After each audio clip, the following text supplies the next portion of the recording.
Well, we're here at Ride Park and we've just had the opportunity to test the Suzuki 2018 model RMZ 250.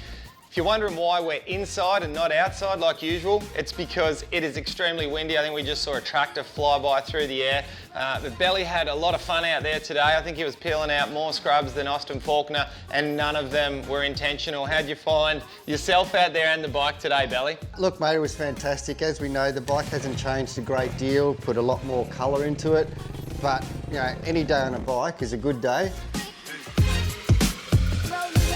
Over the last couple of years, the Suzuki 250 has had one of the strongest engines getting around, and particularly the mid-range and into the top end over rev. So obviously that continues into their 2018 model. One thing just recently when we were over in Japan, the Suzuki tech brought to light to us a change that they're trying to make in the colour scheme with the motocross bikes and the road race bikes. And what they're trying to do is the motocross bikes, they're trying to bring a lot more blue into it, and the road, where we see so much blue in the colour already, they're trying to bring a bit more yellow in. And that's the theme. They want to bring the race bikes together so that we all recognise that the Suzuki race bikes are race bred.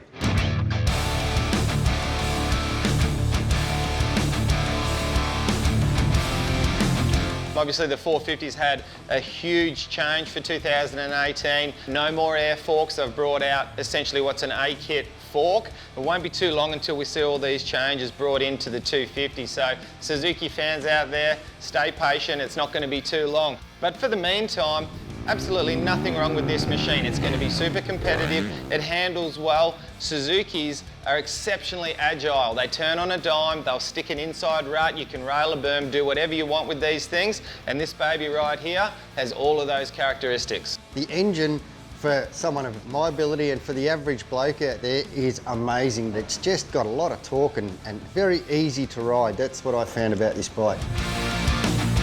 Now also carrying over from last year's model, we've got Suzuki's Holeshot assist control, and this is controlled by a push button here on the handlebars, and you've got the choice out of two different maps that can launch you out of the start, depending on what you want. If you're starting on slippery surface, perhaps concrete, you'll use that smooth, docile type ignition curve, and it really gives you a lot more traction when you're trying to not get wheel spin. But you've also got the choice of an aggressive one. So if you've got a really good starting position, you might have your forks locked in with a start button on there, and you really want to launch out, and you've got some really nice dirt, like Play-Doh almost, you'll use that aggressive one. Works exceptionally well. And Lee, of course, it comes with the couplings as well, which you have the three of them, the richer one, the standard, and the leaner couplings, depending on the terrain that you're riding on. Not only are these plugs really handy for tuning that bike to the type of power you want, you can also do it for elevation and also for the temperature. So very, very handy. For me personally, as the boys always know, whenever I hop on the bike, they've always got it prepped for me. They tend to throw the leaner one on because it just livens it up right away. Me, standard. All I do is standard. And also standard, of course, is the handlebars. We've got the fat bars that come with it from Renthal. Beautiful set of bars, they feel comfortable. We've got some very cool anodized triple clamps, some black rims, and a host of different things on the bike that really make this bike pop when you look at it and stand out. This is one very cool looking bike. What would you change to this bike if you did have it, Lee? First of all, get rid of those grips, standard grips, can't deal with them, and I don't ride enough, so I get blisters straight away. They'll be going.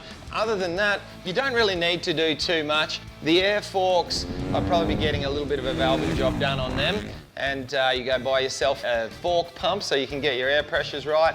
Other than that, this bike is very competitive in stock trim.